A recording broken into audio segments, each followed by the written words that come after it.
بسم اللہ الرحمن الرحیم۔ اللہ نے فرمایا کہ اب تم کو وہی زندگی گزارنی ہے اور وہی مرنا ہے اور وہیں سے پھر پیدا ہونا ہے۔ اے آدم کی اولاد، ہم نے تمہارے لیے اتارا ہے لباس جو تمہارے پردہ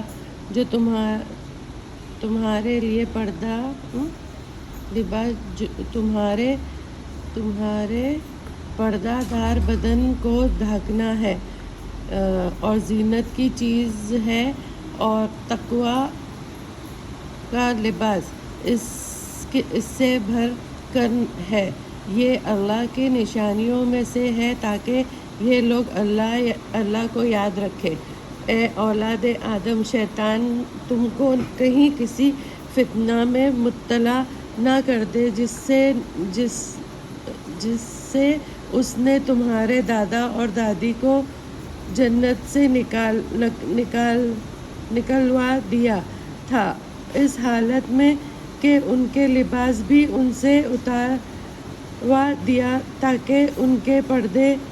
کے بدن بھی ان کو دکھائی دینے لگے۔ وہ اور اس کا لشکر تم کو اس طرح دیکھتا ہے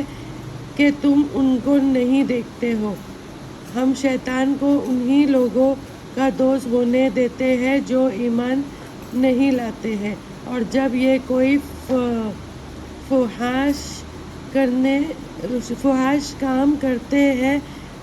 تو کہتے ہیں کہ ہم نے اپنے باپ دادا کو اسی تاریکی پر دیکھا ہے اور اللہ نے بھی ہم کو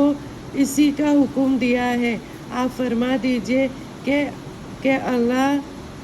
فحش بات کی تعلیم نہیں دیتا۔ کیا تم اللہ کے ذمے ایسی بات لگاتے ہو جس کی سند تم نہیں رکھتے؟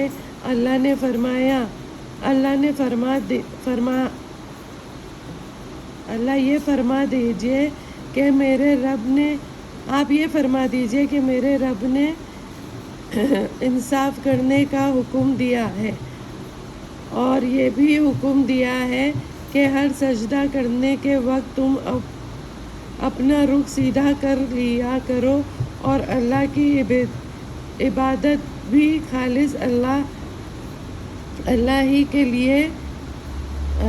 کے لیے کیا کرو۔ اللہ نے جس طرح تم کو شروع میں پیدا کیا تھا اسی طرح تم دوبارہ بھی پیدا ہوگے۔ بعض لوگوں کو اللہ نے ہدایت بخشی ہے اور بعض پر لوگوں نے اللہ کو چھوڑ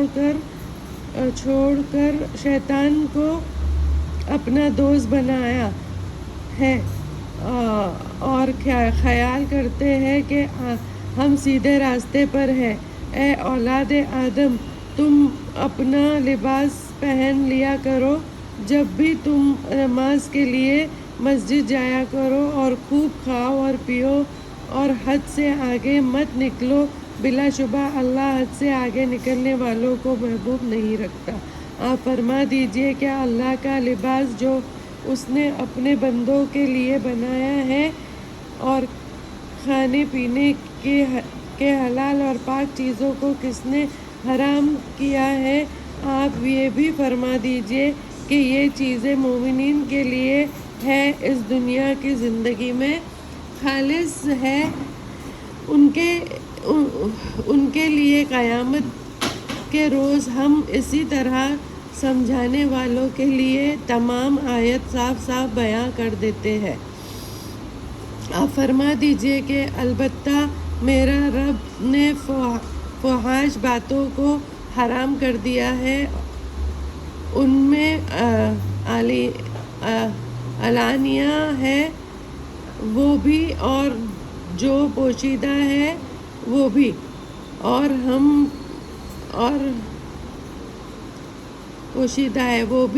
ہر گناہ کو اور ناحق ظلم کرنے کو، اور اس بات کو کہ تم اللہ کے ساتھ ایسی چیز کو شریک کرو جس کے سند اس نے